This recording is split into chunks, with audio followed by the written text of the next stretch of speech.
What up, guys? It's your boy Matt from RamseyVoice.com, and today I am going to teach you to sing on pitch and sing in tune fast. And I mean fast. Like, this is kind of crazy because I've been wanting to do a video on pitch for a while. And it's because I see so many beginning singers who are convinced, absolutely convinced, they are tone deaf. And they're not. They just need a little bit of help and a little bit of feedback from a good voice teacher. So I'm really excited to share with you what I've learned today. By the way, you're gonna get 3 huge things out of our lesson today. Number 1, you're gonna learn exactly what pitch is and where it comes from in your voice. You're also going to learn the 3 main reasons that people sing out of tune or sing off pitch. And I'm also going to give you 3 fantastic exercises to learn to sing on pitch and in tune today. Now, before we jump in, if you guys find this video helpful, make sure to hit like, comment with the next kind of video that you want to see me do, subscribe, and turn on notifications for this channel. Or if you're ready to learn to sing on pitch and improve your singing voice today, check out my complete singing course, Master Your Voice. The link's in the description. All right, let's jump in. So what is pitch and where does it come from? The pitch is the note or the tone that you're singing. And to sing on pitch or to sing in tune means that you're hearing the melody that you're supposed to be singing and you're actually able to replicate it or to produce it easily. So if the melody is, then I want to be able to sing do, re, mi, fa, or sometimes in our lives, whatever it happens to be, I want my voice to be able to match exactly what the melody is supposed to be. To make this a little bit more difficult, unfortunately, you're not always going to have a piano that's playing the exact notes that you're supposed to be singing. Oftentimes you'll just have the chords, so you actually have to kind of like intuit the melody on your own. So sometimes in our lives, we all have pain, and it goes on from there. So you'll see that I didn't actually play the notes as I sang them. I just had to know that that was the melody, and I had to get my voice to match it. Now, I want to go on record and say that everybody sings off pitch and out of tune sometimes. Even Freddie Mercury. There's a fantastic example of, like, at the end of Somebody to Love where he goes, somebody to, and then he actually gets up to the right note. He was a little bit flat on the 2 at first, and then he actually corrects it. And if you don't believe me, that's fine. Just go back and listen to it yourself. It's a little bit flat at first, and then he corrects it. Now, the whole deal is, if you are a little bit off pitch, do you know it? And how quickly can you correct it? That is going to be a huge, huge focus of what we're working on today. Is like being aware of it, but also making sure that you can correct it. And that's the great start. All this talk about pitch and singing in tune really makes you wonder, like, where does pitch actually come from? Well, as you could probably guess, and if you've watched any of my other videos, you know that all singing comes from the vocal cords. This one pair of membranous vocal cords that are housed inside of your larynx or inside of your voice box. Now, all of the pitch comes from there. And the reason and the way that it comes from there is that the thicker the vocal cords are, the slower they're going to vibrate, and that's a lower note that you're going to end up singing. Another way to say it is that the more stretched out my vocal cords are, the faster they're gonna spin or the faster they're gonna vibrate and the higher pitch that I'm going to get. So you can just imagine, like, if I had a rubber band in between my fingers here, like if I flicked it and it wasn't very stretched, you would just get the just like a really, really slow vibration. But if I pulled it really tight, I would get bang, bang, bang, I would get a much higher pitch. The vocal cords work in the same way, except that rather than thickening or slacking them by pulling my fingers apart, the reason that they're able to do that is if my larynx tips forward a little bit with more of my head voice muscle, then the vocal cords will naturally stretch out a little bit more and I'll get a higher pitch. They slacken by relaxing that muscle. When I sing an ah, for each one of those notes, my larynx is adjusting so that my vocal cords are stretching out a tiny bit more, tiny bit more, tiny bit more, tiny bit more, tiny bit more, so that I'm actually able to hit each one of those individual notes. Another way to think about it is think of the strings on the guitar. The thicker strings at the bottom of the guitar are always going to vibrate more slowly than the thinner ones that are at the top. They're just naturally going to vibrate a little bit slower and you're going to get a lower pitch. The thin ones are going to vibrate a lot faster and you're going to get a higher pitch. The vocal cords work in exactly the same way. Now, I promised you earlier that I was going to tell you the 3 main reasons that people sing out of tune or off pitch, and how they can start to correct that. The biggest reason that I've seen that people don't sing on pitch is that their voice is not really well coordinated yet. Maybe they haven't really done a whole lot of singing, or they haven't had a lot of voice lessons before, but for whatever reason, they just don't have the experience of singing in different parts of their voice. I've had students come into me all the time that they're like, I'm tone deaf, I'm totally off, and I'll have them sing a really simple scale like an ah, and at first they start singing ah, and then as soon as I have them actually meet me, or sometimes I go down in the scale and actually meet them where they are comfortable, then all of a sudden they're able to they're actually able to find the right note. So they're not tone deaf at all. It's just they don't have the experience of actually matching those pitches with their voice just yet. The second main reason that people sing out of tune or off pitch is because they need to work on their ear training.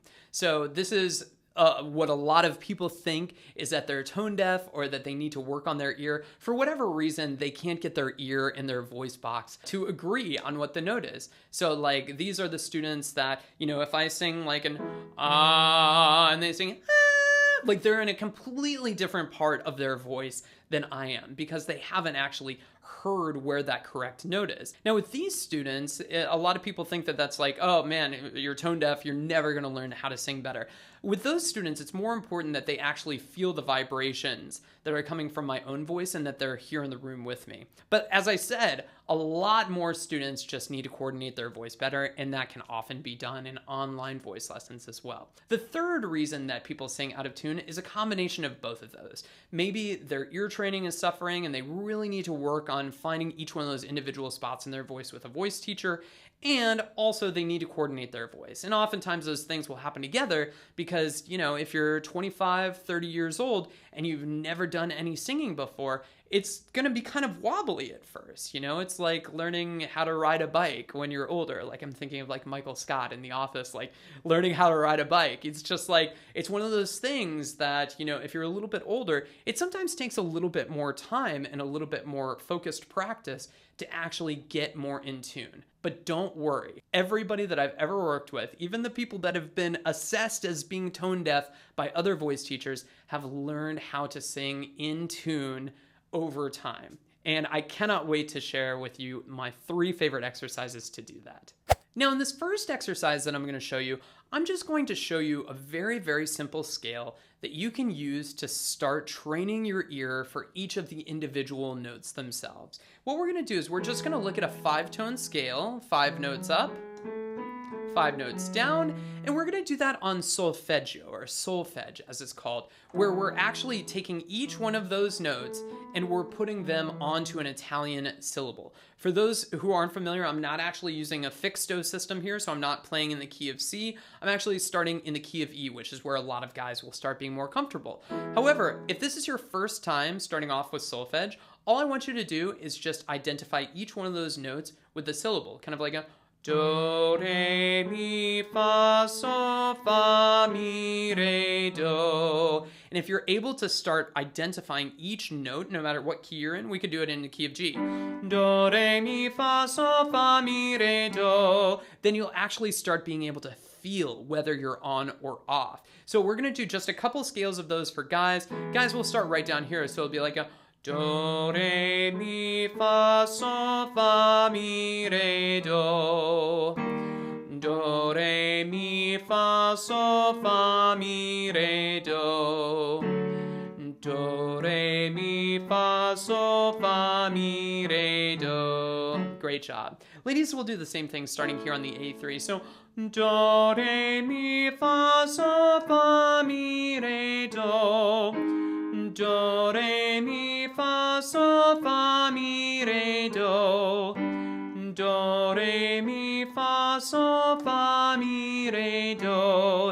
And again, as you start just kind of identifying each one of those notes with one of those Italian syllables, you'll be amazed at how you can start to find the melodies in different songs just by simply singing each one of those notes. Moving on from the ear training section of this singing on pitch tutorial, I actually want to go ahead and address the students out there that are just having issues coordinating their voice. In other words, they can hear the note fine, they just can't replicate it here because they just don't have the experience yet. And I'll say that there's two main ways that they can go wrong. Number one is they might sing really, really flat. In other words, if this is the note that they're trying to hit, like an ah, then they're singing notes below that somewhere else besides if they're singing flat, what I recommend is using scales that are quite wide in range on more heady vowels. And heady vowels tend to be more kind of close and narrow vowels. In this particular case, we're going to look at an 1.5 octave scale, which is pretty wide, and we're going to look at a g, g, g sound, which again, that E is very narrow and tends to encourage a lot of head voice. So we're going to just do a couple of 1.5 octave scales, and what we're going to do is we're just going to replace each one of the notes with the word g. Now, if you haven't heard the 1.5 octave scale before, oftentimes I find that it's really easy to memorize it with just the rhythm. In this case, we're going to use like a triplet, triplet, triplet, triplet, done. Okay, so it's 4 triplets and then a done. So for guys, I'm going to just demonstrate it down here. You can join me here.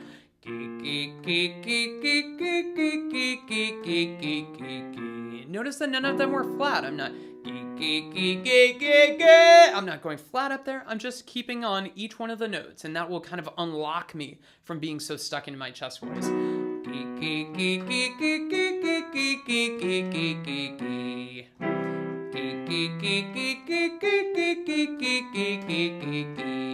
Great job. Ladies, let's do the same thing here. Again, this is if you're singing flat. Sometimes you just need to get unlocked.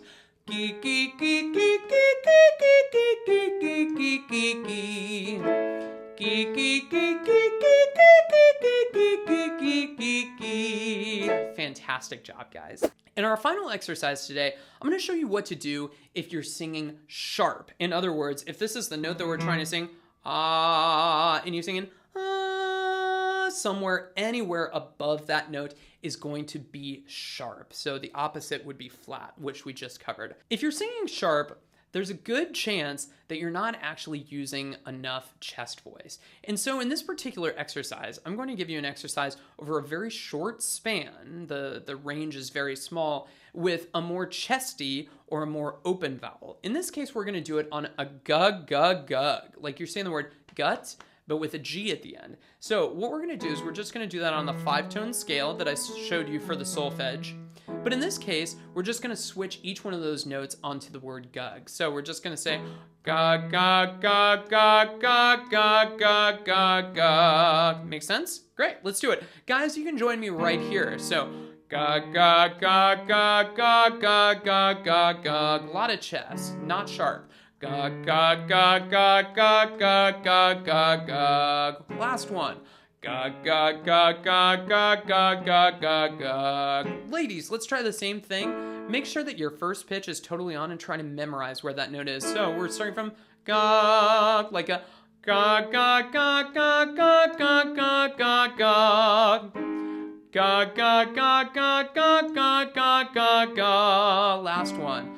Gug, gug, gug, gug, gug, gug, gug, gug, gug. Guys, I am so excited for you. I know that if you just practice these exercises and really pay attention to what your voice is doing, consider recording you singing along with these scales. That way you can hear where you're off. I'm so excited for you because I know that if you just practice singing along with these very simple scales, you're going to see miraculous progress in being able to sing on pitch. So I can't wait to see it. Guys, if you found this video helpful, make sure to click like, comment with the next video that you want to see me do, subscribe and turn on notifications for this channel. Or if you're ready to improve your singing voice, check out my complete singing course, Master Your Voice. Just click the link to get on the wait list.